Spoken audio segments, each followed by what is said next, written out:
The basis of the differences, this is another example of interval scale. On the basis of that, again the problem came, so applying the statistical tools. So what statistical tool? एक तो same सब वही लग जाएंगे हमारे, क्योंकि we can convert it into nominal and ordinal both. We can convert them into both. So on the basis of that also we can apply mean, standard deviation. Now hypothesis testing के लिए अगर ये दो चीजें use करेंगे तो अच्छा रहेगा, T test and Z test, correlation coefficient, regression analysis and factor analysis. अब रिग्रेशन एनालिसिस कहां लगाएंगे? जहां पर आपका डेटा किसमें होगा? इंटरवल स्केल में होगा. अगर इंटरवल स्केल में आपका डेटा नहीं है तो आप रिग्रेशन नहीं लगा सकते हैं.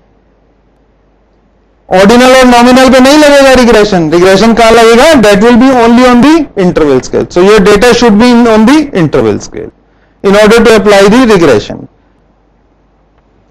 So all the scales are clear up till here. Then ratio scale.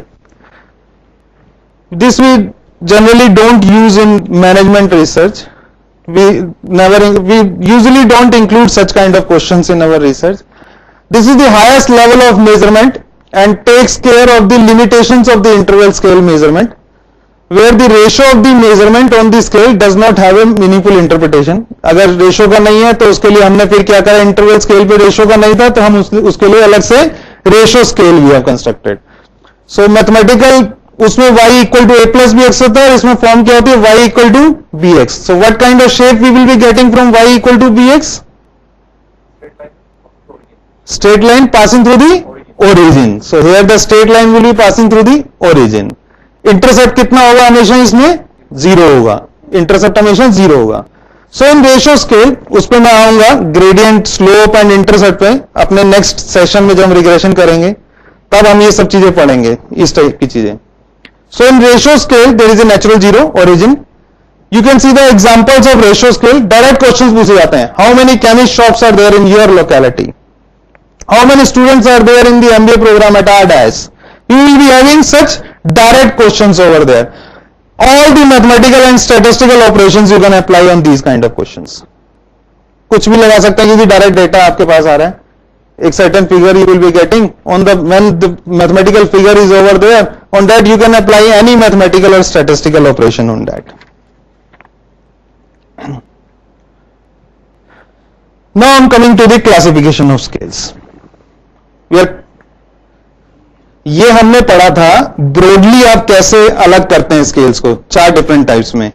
अब उसके अंदर की और दूसरे बेसिस क्या हो सकते हैं क्लासिफिकेशन के, इन्हीं स्केल्स को आगे क्लासिफाई करेंगे.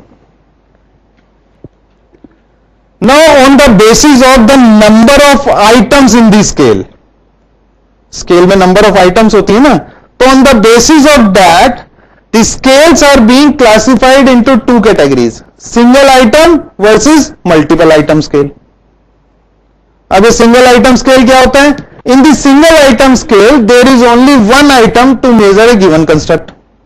सिर्फ एक ही आइटम होगी जो पूरे कंस्ट्रक्ट को मेजर कर रही है. अब देखो क्या होगा इसमें, पहले एग्जांपल देख लेते हैं इसका. How satisfied are you with your current job? Suppose a question like this. We are measuring the satisfaction level of the person regarding his current job. Very dissatisfied, dissatisfied, neutral, satisfied, very satisfied. These are the options being given to him. अब problem क्या है यहां पे इस question में? What's the problem we are seeing over here in this question? The problem is that this satisfaction level depends on various aspects like salary, work environment, rules and regulation, security of job, communication with senior, etc., etc. So a person can be satisfied on one aspect but not on the others. So by measuring this you cannot analyze the things. So it will be a problem for the researcher to analyze the construct of job satisfaction on the basis of this single item, because job satisfaction depends on various other items also, various other factors also. So it will become difficult for the researcher to analyze the things. Analyze कैसे कर पाएगा? So in order to come out of these kind of problems, in problems से अलग आने के लिए multiple item scale was being introduced. Multiple item scale लाया गया. Multiple item scale में क्या था? In multiple item scale, there are many items that play a role in forming the underlying construct that the researcher is trying to measure. इसमें जिस construct को हमने measure करना है, what construct we are measuring, तो उसमें number of item जितनी है सबको लेके चलता है. That will form your multiple item scale. You see the example over here. Suppose you want to measure the satisfaction level of employee with the rules and regulation of the organization. अब job satisfaction निकालना है तो पहले हमने ले लिया rules and regulation, ले लिया, फिर salary ले ली. So you can take different items that basically affect the job satisfaction, so that will constitute the multiple item scale. This is called multiple item scale. So single item scale and multiple item scale. Then on the basis of various scaling, yeah, नहीं समझ में आया. जब एक construct को major करने के लिए आप एक ही आइटम से कोशिश करते हैं मेजर करने की, तो that is called single item scale. और एक कंस्ट्रक्ट को मेजर करने के लिए जब आप बहुत सारी आइटम्स इंक्लूड करते हैं तो that is called multiple item scale. या श्योर, हाँ हाँ sure.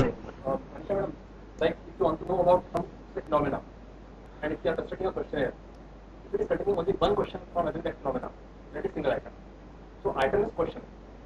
If in a question there are number of questions, so means number of items should multiple items.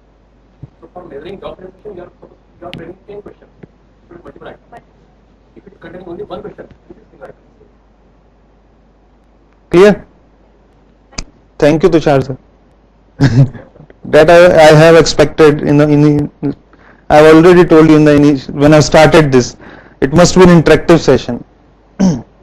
So on the basis of scaling techniques available, there are various techniques of scaling. So on the basis of that, your scales are being classified as comparative scales and non-comparative scales. Now coming to the first comparative scale. If I talk about the comparative scale, in comparative scale it is assumed that respondents make use of a standard frame of reference before answering the question.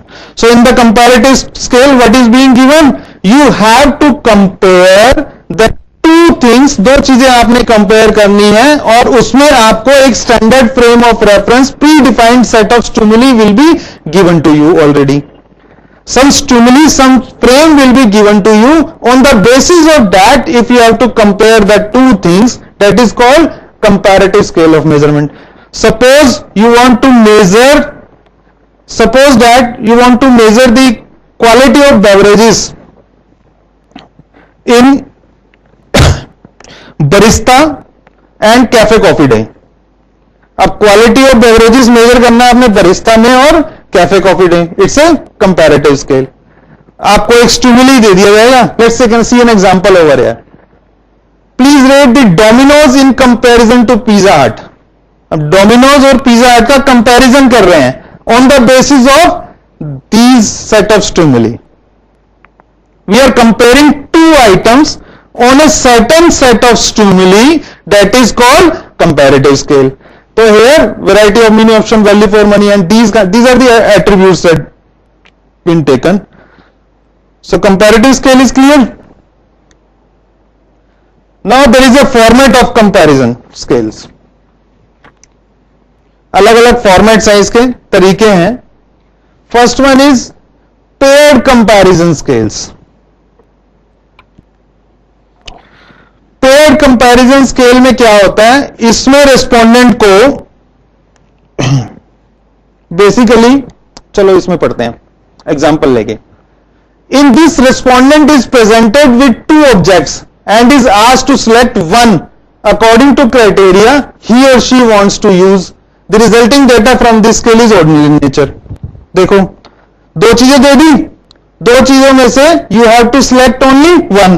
Paired comparison. तो resulting data क्या होगा? When you are selecting two out of one, ordinal. That will be ordinal in nature. अब होता कैसे है? हंसी आ गई सबके चेहरे पे। सपोज भूख लग गई। Suppose a parent want to offer his child one out of these 4 things. इन चारों में से एक चीज देना चाहता है, आइदर चॉकलेट, बर्गर, आइसक्रीम और pizza. Now the child is offered, अब देखो किस तरीके से इसे ऑफर करा जा रहा है। The child is being offered to choose one out of the 2 in the 6 possible pairs, either chocolate burger, chocolate ice cream, chocolate pizza, burger ice cream, burger pizza और आइसक्रीम पिज्जा।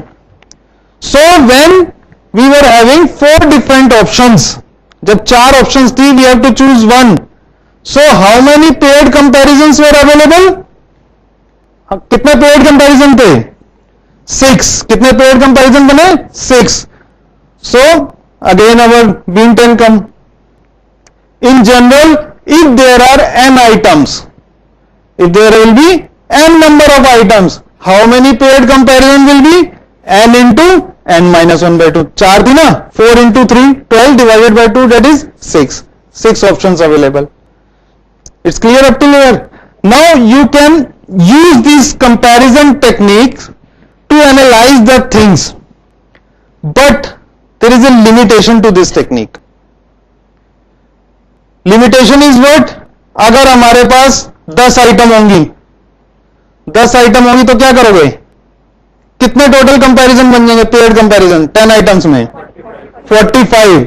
सो इट अब 45 comparison बन गए, उसमें से एक चुनना है, तो it would become difficult for the respondents to choose. तो काफी हेक्टिक टास्क हो जाता है रेस्पोंडेंट के लिए जब ये पेयर्ड कंपैरिजन यूज करा जाता है। ठीक है, अब थोड़ा सा पढ़ भी लेते हैं कि टेक्निक कैसे यूज करी जाती है, so that we can know. कभी नंबर ऑफ आइटम्स अगर कम होंगी तो we can apply this technique. There are many ways of analysing the paired comparison data.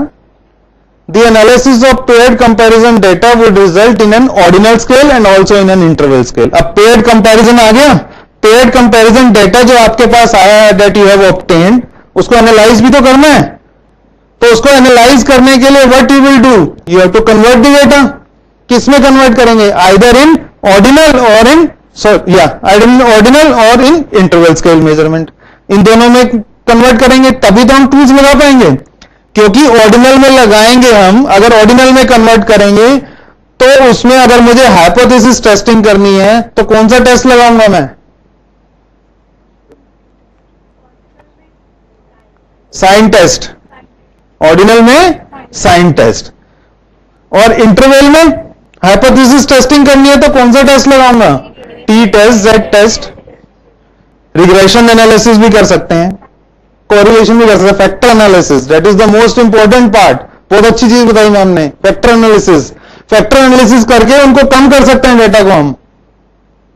जितनी भी आइटम्स आई हैं, 45 आइटम्स आ गई सपोज कर, उनको कम भी तो कर सकते हैं हम। So now look at this paired comparison. 5 brand थे मेरे पास, A B C D and E. I was having 5 brands. कितने पेयर्ड कंपैरिजन बनेंगे 5 ब्रांड्स में? 5 into 4, 20 divided by 2, that is 10. So how many paired comparison were possible? That is 10. 10 paired comparison बन गए मेरे पास, ये 10 paired comparison बन गए। अब मैंने क्या करा, ये डेटा कैसे आया? 250 रेस्पोंडेंट्स को वो पेयर्ड कंपैरिजन दे दिया करने के लिए, और जो डेटा आया उसको मैंने कंपाइल कर लिया। These are the proportions that I got, 60%, 30%, 35%। इसका मतलब ये है, what does it mean? It means these are the proportions, numbers that we have got. Number proportion basically. It means B is being, यहां पर अगर मैं 60% लिख रहा हूं तो this represent, this column is preferred over the row. Assumption I am taking over here, the column is preferred over the row. So if it is 0.60 over here, तो इसका मतलब क्या हो गया? 60% of the people, of the respondent, 60% of the respondent prefer B brand over A. And if it's 0.30 over here, it means 30% of the respondents prefer brand C over A. अब अगर यहां पर B 60% प्रेफर करते हैं ऐसे, तो यहां पर कितना होना चाहिए? 40%. If here it's 30%, then it must be here 70%. So ये मैंने डेटा जो है 250 रेस्पोंडेंट से कंपाइल कर दिया and proportions I have got. Now I have to analyse this data. Simple सा बिल्कुल एक रिसर्च है, सिंपल सी रिसर्च है. I will be coming, just finishing this. It's a very simple research. You have collected the data and compiled in the form of paired comparison. अब इसको analyse करने के लिए मुझे क्या करना है? या तो ऑर्डिनल में कन्वर्ट कर सकते हैं इसे, या हम इसे कन्वर्ट कर सकते हैं इंटरवल में. So now in order to convert it into ordinal data, क्या करेंगे? As the column brand is prefer over the row brand, तो जितनी भी वैल्यूज 0.5 से ऊपर है, we will assign a number 1 to them. और जितनी भी वैल्यूज 0.5 से नीचे हैं, we will assign a number 0 to them. Getting the point? So you will be having such kind of table. अब देखो यहां 0.60, तो यहां क्या आ जाएगा? 1. और यहां पर 0.30, तो यहां क्या आ जाएगा? 0. तो सिंपली असाइन, जहां पर 0.5 से ज्यादा है assign a number 1, जहां 0.5 से कम है assign a number 0, and add the columns. Columns were preferred over rows ना, तो columns रो को भी बना सकते हैं आप, अगर assumption वैसे लेके चलते, डेटा वैसे फीड करते हो आप, तब उस केस में आप रोज को ऐड करते हैं.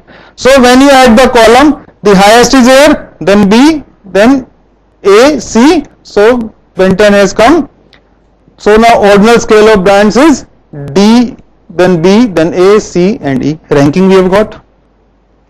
So in this way you can convert your paired comparison data in the form of ordinal data. Ranking आ गई. अब इसके ऊपर आप जो है अपने statistical test लगा दीजिए. I think it's clear up to here. अब दूसरा इश्यू है इसको इंटरवल में कन्वर्ट करना. एक तो हमने इसको we have converted in the form of ordinal. Now you can also convert it in the form of interval.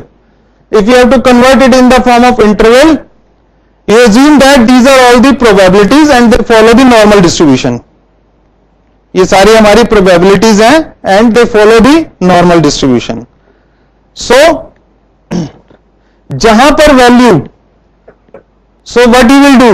You will take the values Z value from the table. Table से Z values लेंगे इन सब पे, take them as, जहां पर value 0.5 से ज्यादा है उस वैल्यू को पॉजिटिव वैल्यू ले लेंगे, 0.5 से कम है उस जगह को हम जो है negative. So you will be having a such kind of scale. ये आपको डिस्टेंसेस मिल गए. Now you got the distances. वहां पर बी हमारा कितना था? That was 0.60. Z table it come out to be 0.255. जहां पर वैल्यू 0.5 से कम थी उसको आप नेगेटिव ले लीजिए. So we'll get this table. These are the distances between the brands. ये distances आ गए. So do the total. If you do the total, positive negative सब ऐड करके आप totals निकाल लीजिए. Then find the average. Average you can find by just dividing. Then you can prefer the brand on the basis of this. So on the basis of this you can prefer the brands. So this is also one of the technique. Now next technique of scaling, that is rank order technique. Yeah.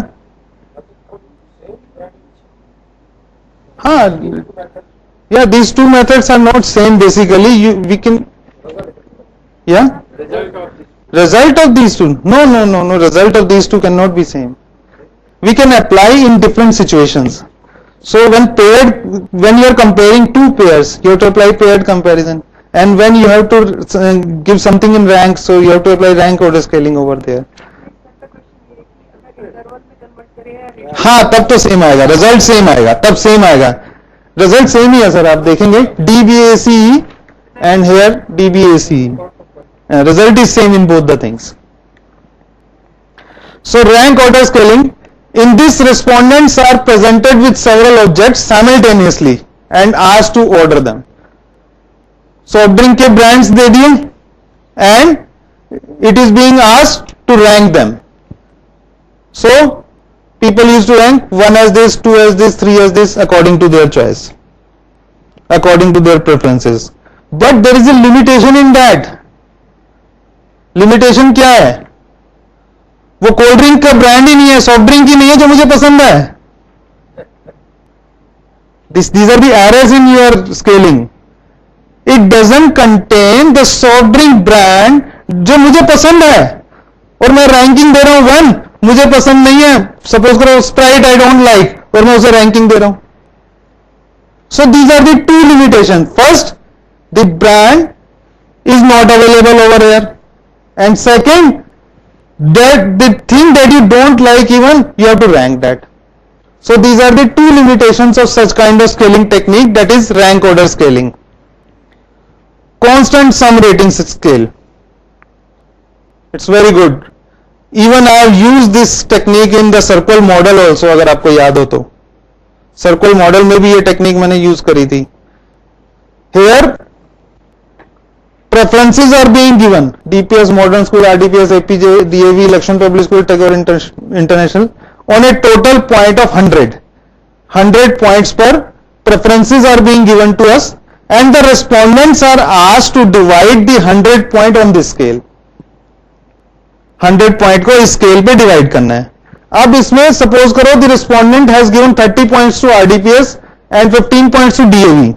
So that means the respondent twice prefer the RDPS than that of DAV. So with the use of this we can find the weights. अगर ध्यान हो तो circular scale में मैंने ये दिखाया था आपको, और उससे हमने वेटेड मीन भी निकाले थे. So I have also utilized this technique in the circle scale. Then Q sort technique. Q sort technique एक टेक्निक होती है. इसमें नॉर्मली हम क्या करते हैं, जो लाइक चीजें होती हैं उनको अलग अलग बंडल से बना देते हैं. इस टेक्निक को भी सर्कुलर मॉडल में यूज करा था. टोटल कितनी आइटम्स थी सर्कुलर मॉडल में? 41, और उनको हमने डिफरेंट डायमेंशंस में अलग अलग दिखाया था. सो लाइक डायमेंशंस को हमने क्लब कर दिया था, अलग अलग 5-7 डायमेंशंस में हमने उसे दिखाया था. So that is nothing but that is Q sort technique. Parasulman has used this technique. Tangibility, reliability, responsiveness, assurance, empathy. तो उन ग्रुप्स के अंदर अलग अलग आइटम्स मेंशन कर दी गई थी. So that is basically your Q sort technique. So I think up till here comparative scales are clear to everybody. Now coming to non-comparative scales. In the non-comparative scales, the respondents do not make use of any frame of reference before answering the questions. Now, before answering the question, कोई standard frame of reference is not being given to the respondents. In the comparative scale, some standard frame of reference was being given to the respondent, and on the basis of that set of stimuli, respondent compare the things. But here, no standard frame of reference are being given to them. And we have divided non-comparative scale into two parts, graphic rating scale and itemized rating scale. So if I talk about this graphic rating scale, this is a continuous scale and the respondent is asked to tick his preference on a graph. एक graph पे scale बना दिया जाता है और respondent को कहा जाता है put a tick mark. So like suppose take an example, please put a tick mark on the following line to indicate your preference for fast food. Now preference for fast food measure करी जा रही है, उसके लिए एक scale बना दिया गया, least preferred 1 and most preferred 7, neutral पे एक सेंटर पे सेंट्रल लाइन मार्क कर दी गई. अब रेस्पोंडेंट को कहा गया, उसको एक पेन दे दिया गया, जस्ट मार्क ए टिक मार्क. सपोज करो उसने यहां टिक मार्क कर दिया, यहां टिक मार्क कर दिया. So what we do, we measure the distance from the left hand side to know how much is the preference for the fast food, how much the fast food is being preferred. We measure from the left side. And now there are two limitations related to this technique. तो समझ में आ गई ना, just mark करना है, mark करने के बाद we measure from the left end we can measure कि कितना प्रेफर करते हैं. दो लिमिटेशंस हैं. Suppose somebody is being given to fill this kind of questionnaire, उसने अपना यहां मार्क कर दिया सपोज करो. अब 10 मिनट बाद जब आप उसे दोबारा देंगे तो वर्चुअली इट्स पॉसिबल कि वो सेम जगह पे मार्क कर पाएगा? It's not possible. तो क्या 10 मिनट में उसकी प्रेफरेंस चेंज हो गई?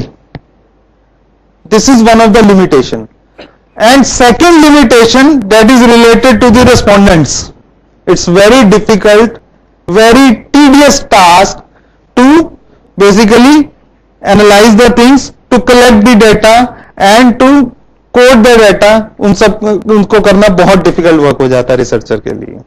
Analysis part is very tough, tedious task. Not tough, it's a tedious task. So in order to overcome this kind of graphic rating scale, थोड़ा सा उसे बदल दिया गया. ग्राफिक रेटिंग स्केल को थोड़ा सा हल्का सा उसमें चेंज ला दिया गया. Please put a tick mark or dot on the following line to indicate your preference for fast food. Now it is being divided into several categories. अलग अलग कैटेगरीज बना दी गई. Now it has become comparatively easier कि लगभग respondent जो है उस जहां पर उसने मार्क करा था उसके आसपास थोड़ा सा मार्क करेगा, क्योंकि रिस्पोंडेंट कैन नो कि मैंने 3 और 4 के बीच में सेंटर में मार्क करा था, तो it will be approximately same. Another alternative presentation of graphic rating scale. Please indicate how much do you like fast food by pointing to the face that best shows your attitude and taste. Now preference के लिए faces, some symbols are being used here. If least like, then mark this. If you like most, mark this. So this is comparatively easier way of measuring the things by the way of symbols.